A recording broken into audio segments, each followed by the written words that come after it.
From here, now I'm going to rock forward. Okay, so this is called mobilization with movement, where now you have a sustained pressure from the band that's pulling my forearm essentially backwards as I'm rocking forward. So this is called mobilization with movement.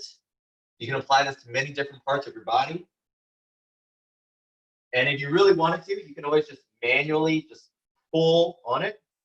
And as I'm pulling on it, now as you can see, I'm actually showing you just for the camera view. But now, as you can see, I'm really tightening it up. And I'm bending and I'm rocking side to side. Or I can rock forward. A really useful modality, especially if you have a band. This band is like $20, really cheap. Okay, I can always fixate it around the leg if I wanted to. Do something like this. So now I have like a really firm surface. Now I'm really tightening it up. And again, you can do the same thing. Okay. Okay, so hopefully this is a really useful modality for you guys to use. And the same thing goes is that I can do this in a push-up position. So I'll show you a couple different variations. So even without the chair, okay, I can fixate now this band to my wrist, and then I can attach this to my foot, like so. And then I can go into a push-up position. And now, as you can see, now the band is fixated to my wrist, and I can rock back and forth. Okay, forward. Okay, I can kick that band out further and do the same thing. That's a lot more pressure on my wrist joint. And then from here, I can also just apply the same supination and pronation principles. So again, while my hand is fixated, I am rotating my elbow clockwise, counterclockwise, clockwise, counterclockwise. Okay, 9 and 10. All right.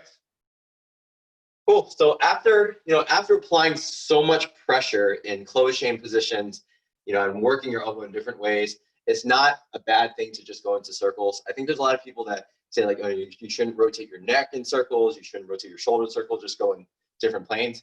That doesn't make sense to me. I always feel like most joints, if it's possible, should be able to rotate. Okay, so even the elbow, even though the elbow is realistically only able to do flexion, extension, there's still supination, and pronation, right? So if you wanted to just work on full elbow movements, you can always hold on to your arm like this. Okay, we'll end with this. We'll pronate. We'll go into flexion. Then we'll supinate. Then we'll externally rotate the shoulder, come back down, and then repeat. Okay. So here, rotate, externally rotate, full elbow extension, pronation, flexion. And then you can also go the opposite direction. So you can also go supination, elbow flexion, pronation with external rotation, come down and repeat. So you can see how I'm just trying to couple up all the motions with varying things of shoulder mobility. So I'm combining flexion extension with pronation and supination with shoulder external and internal rotation. And that's how you're going to free up the elbow pretty quickly, or even the wrist joint. And so that's what I do for the elbow. If I wanted to move to the wrist, again, so I can also do this. I can just do general circles, clockwise circles, okay? Elbow extension, and this is called ulnar deviation, bringing the pinky out to the side, okay? Ulnar deviation with flexion, okay? Radial deviation with flexion, okay? Radial deviation with extension, then full extension, and you can just repeat, and you can go the opposite direction, okay?